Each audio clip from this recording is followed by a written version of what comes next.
Ladies and gentlemen, welcome to the Bullpen.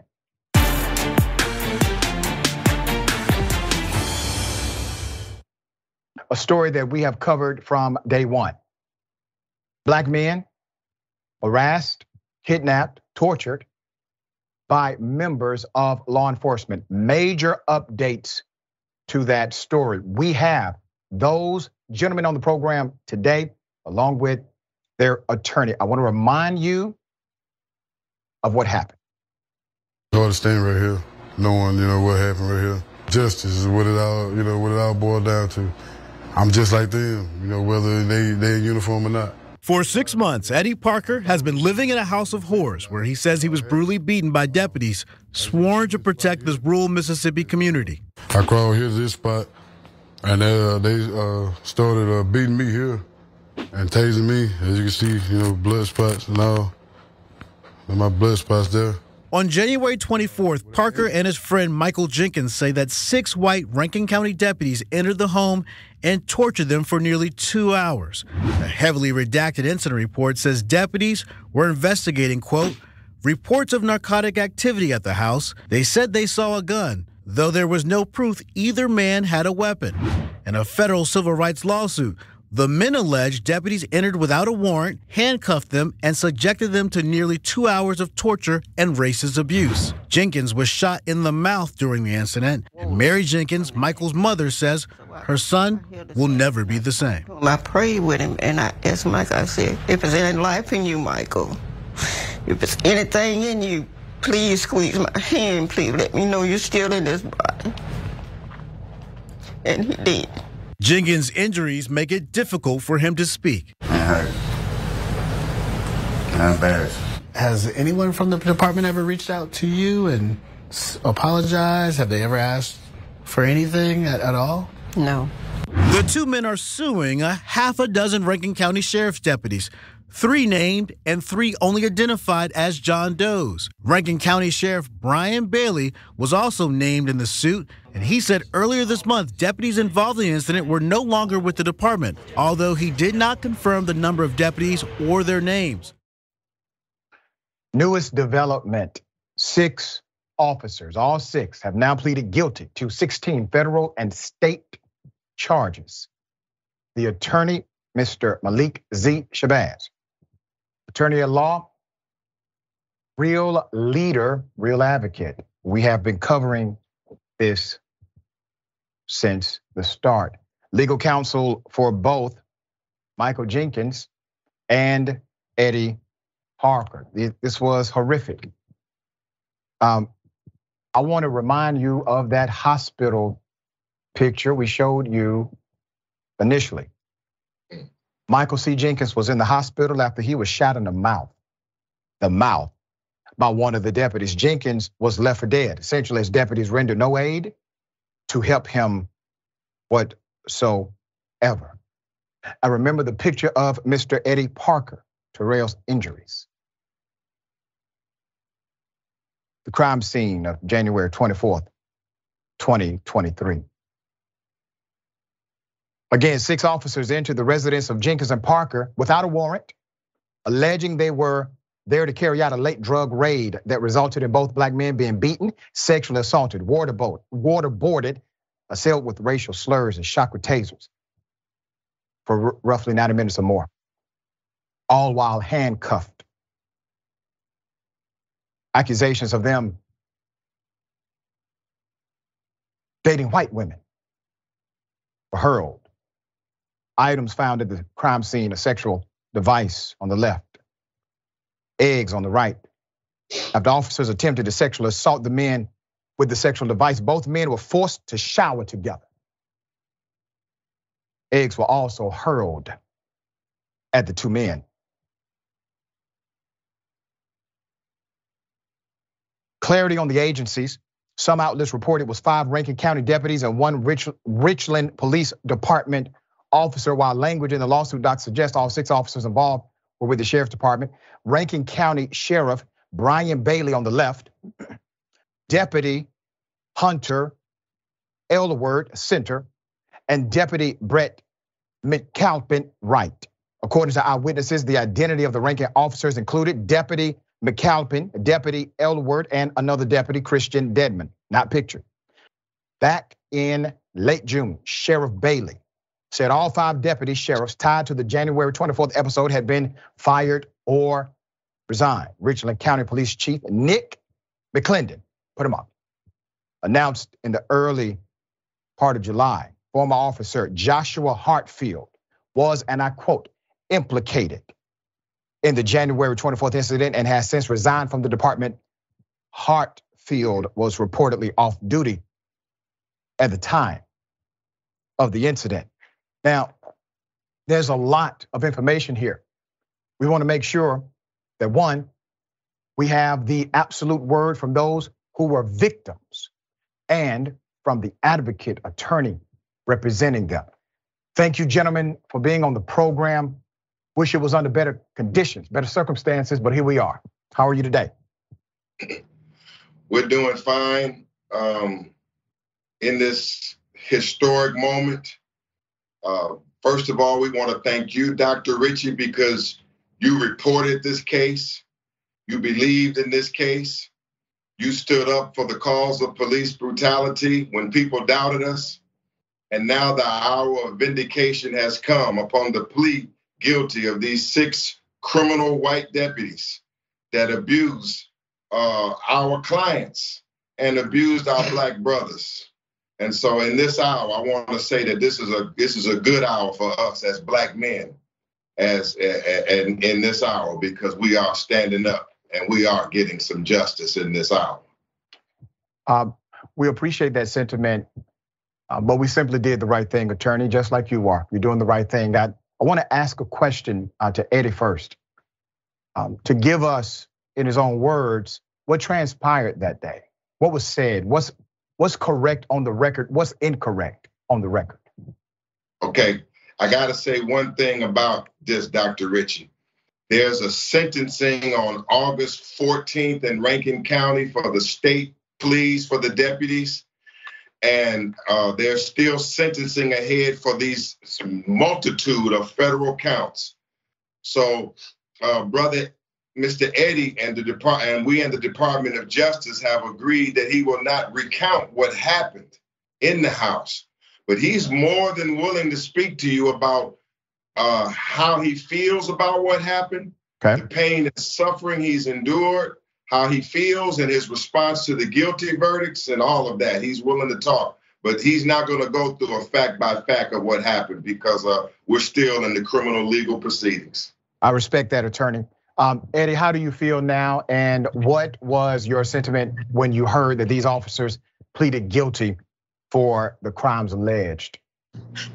Oh, I was ecstatic. I felt vindicated, for every word, that was said, as far as our, implications on what happened to us and what we went through.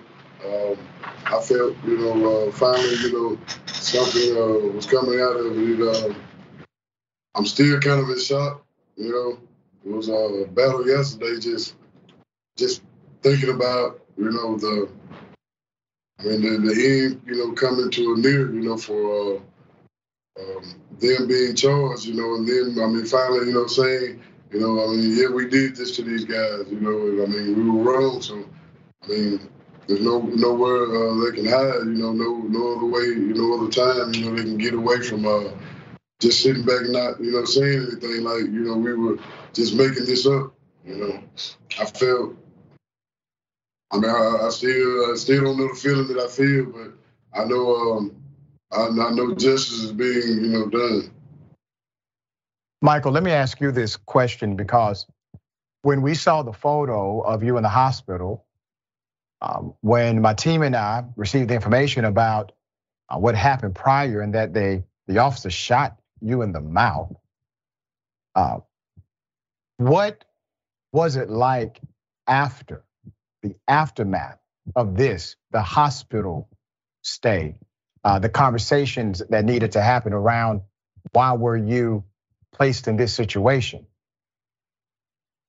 Okay, let me say, and I want y'all to be patient with him because he has been shot in the mouth. He has continuing medical injuries. He almost lost his tongue, and he's still been traumatized by this. Yes. Go right ahead. Answer the question. It was difficult. The hardest part, the way they did my mama. You know what I'm saying?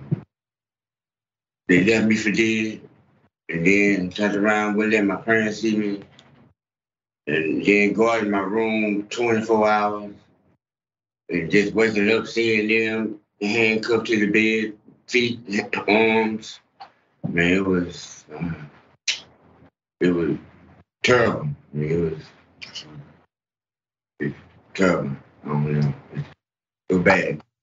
I would imagine that even after you're in the hospital, Michael, that you are likely thinking these individuals are going to try to do something else to you. Did that sentiment ever go through your mind? Yes, sir.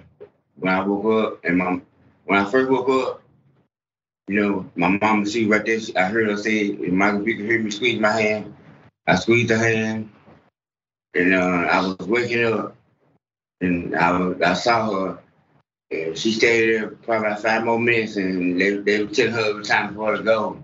I had just woke up, you know, and right when she was getting ready to get up, and I looked over and seen the same police from the same office sitting there, and she was walking out the room, and I couldn't even say nothing to her. And I couldn't even talk to tell her what was going on. Were the same officers involved in your, let's say, guardianship or guarding the room, who were also involved in what I say, trying to kill you? No, sir. Not the same officers, but the same department. Attorney Shabazz, can you clear up the element where 2 departments are actually involved, from police to the sheriff's department? How did that happen? Where was the call or the genesis of this partnership? This is called the Rankin County Goon Squad, according to yesterday's plea. This is called the Goon Squad. The brothers and the people in the community know it as the Rankin County Death Squad. There's a Deputy Hartfield from Richland, from the Richland, Mississippi Police Department, who at this time we understand was off duty, but came to join the Rankin County Goon Squad. The other 5 deputies who pled guilty yesterday, again, their names are the shooter, Hunter Elwood, Brett McAlpin, there is Christian Deadman, there's Deputy Updike and Middleton and Hartsfield. Yeah, he joined in from another county and joined the Rankin County Goon Squad, and this was probably the worst decision that he made in his life. They have been getting away with beating black people, white people, and violating the constitutional rights of residents of that county. Elwood took 2 pleas yesterday. He pled to these crimes and another set of crimes for discharging his firearm. You know, he goes in places and just shoots to intimidate. I mean, this sounds like the 30s or the 1800s, but it actually happened. And so Hartsfield busted. But I got to say this is the remarkable news, sir, is that to our knowledge, this is the first time that law enforcement, all of these deputies are under federal custody right now. This is the first time that law enforcement, that white police officers in Mississippi have ever been put behind bars for harming a black person. This is history. And that is likely the reason they felt emboldened to do exactly what they were doing. No accountability, none. There was no precedent for accountability in Mississippi. Let me ask you something, Eddie. Did you know of the reputation of this particular goon squad, as Attorney Shabazz just laid out? Oh, it was known just as well as the day turns into night. Yes, it was. I'm not the only one that knew. There was a lot of people that knew. Michael, so this was a known dynamic inside of the local community. These individuals coming to your home unannounced. Was there a sentiment? I know you can't get into the details of what happened line by line, step by step. But when they came in, was there an understanding of what was really happening? Or were you all still confused as to who these people were? I was at first, was confused of, who it may be, but once I got clear sight of who it was, I kind of knew, the gist of what was about to happen. I mean, really, I'm speechless. Let me go to Michael on this one. I'm getting a little choked up. I apologize. Michael, it's an emotional moment. I mean, it's an emotional moment for all of us. I mean, sure. But the greatest part is there is a United States Attorney General, head of the Civil Rights Department. Yeah. She is a Black or African American woman. Her name is Kristen Clark. Yes. And she takes these things seriously. And this is the first time in a long time as an attorney and an activist that I've seen the U.S. Department of Justice really stepping up and doing its job. And so, some of the tears that we shed are tears of joy because there is some justice in this hour. And that I agree. Some. Where do you stand, Michael? Where do you stand today? I know your mom talked about your road to recovery in a previous interview. What does that road to recovery look like from the violence that these criminals did to you? Every time I eat, my jaw is like my nerves, like a bad burn feeling. It's hard to explain the pain, but it's. If you ever had a toothache, I know how bad a toothache can get. Just imagine your nerve in your jaw. I almost have to go down to the table. Sometimes I knock my fork off my plate because it hurts so bad. I go down. It's bad. Go ahead, these brothers, Michael almost lost his tongue. These brothers are going to have a long road, really, of trauma recovery. As Michael's mother said, she said that Michael he's unable to sleep at night. He's had a host of mental effects, from this that's going to take a significant time to professionally recover from. And so, but yesterday's guilty pleas takes us further down the road, towards his recovery. But it was a serious. This is torture. Now you imagine these brothers is handcuffed. Once you handcuffed, and these officers are coming in, calling them at other times, and over these 2 hours, as the plea deals pointed out yesterday, they were conducting a mock execution. They think this is funny. This was tremendously humiliating and embarrassing and unprecedented for law enforcement. And we're hoping that the sentencing it will help ease some of this trauma. We're hoping that the sentencing will send a message that this type of law enforcement must never, ever occur again in America. These type of law enforcement practices, that will go a long way towards the healing. But, they have messed a lot of people up, and they have messed these brothers up also. Obviously, I feel as if these criminals who are wearing a costume, parading around as law enforcement officers should never see the light of day. Sentencing obviously will occur soon. Attorney, I have to ask this question. Was there any reason, I know there's no legitimate reason, was there a reason given for why these officers decided to target Michael and Eddie?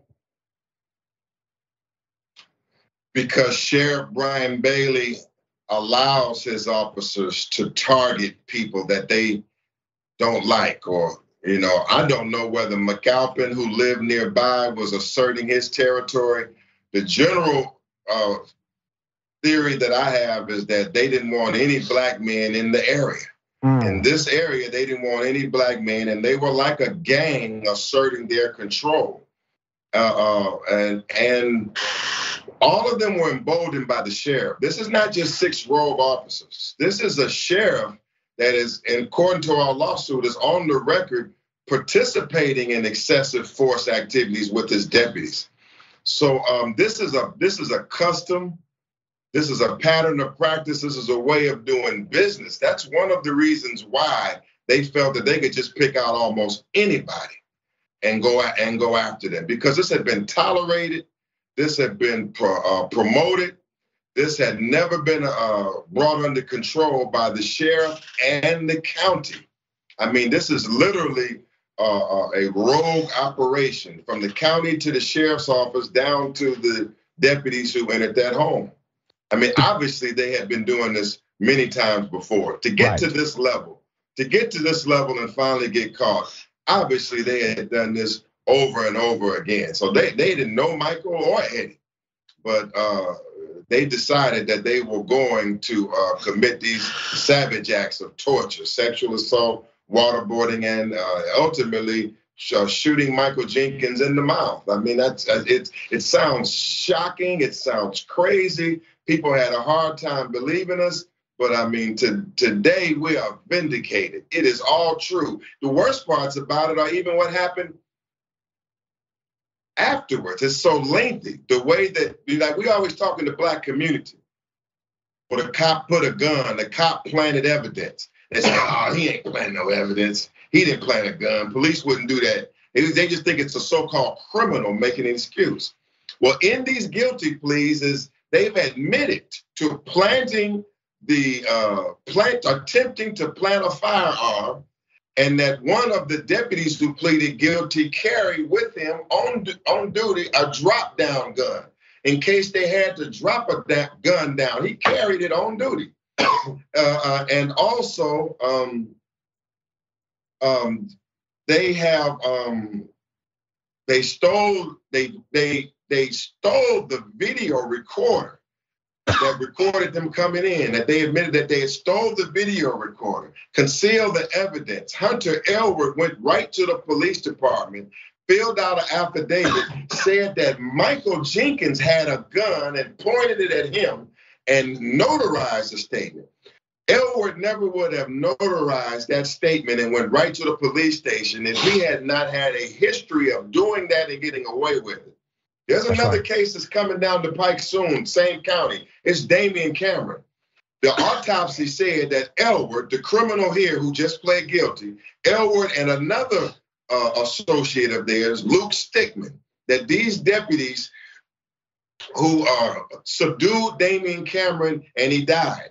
Well, the Mississippi State autopsy says of these Rankin deputies that Damian Cameron's death was undetermined. Well, what's about to come out, doctor, is that expert forensic pathologists are about to tell you that Damian Cameron did not die from undetermined causes. He died because clearly the autopsy photos show that they were on his neck like George Floyd, and they compressed his neck so hard that his eyeballs had hemorrhaged and popped out of his skull. It's all about to come out, and it all comes from Rankin County. Attorney, your leadership, brother, your advocacy, your fearless advocacy is to be commended. I submit this to you. You may be dealing with serial killers, sir. These may be serial killers who have coordinated a culture, and that culture has either been ordered or at least significantly permitted and protected. I want to do this in our closing. Eddie and Michael, I would like you both to just tell us what you think a solution is as it relates to this kind of misconduct, what should be done? You had this experience, you're still having the experience, but what would you like to say to those who are watching this interview? And Eddie, I will go to you first for that question. Maximum sentences, that'll be the number one thing that'll stop, a lot of people from even thinking about doing this game. The maximum sentences, I mean, that's what they would do, to anyone else. So, that's right. I don't look at the cops being, anything special. And I echo that point, and I would say, because they are officers, they should be held to a higher standard. Absolutely. Of accountability, not lower and not the same, a higher one. And the same to you, Michael. Yeah, maximum sentences. So we're calling for that with you. Attorney, thank you. I know you got a lot of work to do. I appreciate all of you gentlemen being on the program today. I know it's not easy to recount any of this stuff. Attorney, keep us updated. Let us know what we can do to be an advocate for justice with you. Brother, you've been out front with us, and we have and you have the inside connect with us. We honor you. Thank you for being a pioneer and a stand-up reporter and brother. We thank you. Sentiment, thank you. Sentiment shared. I appreciate you all.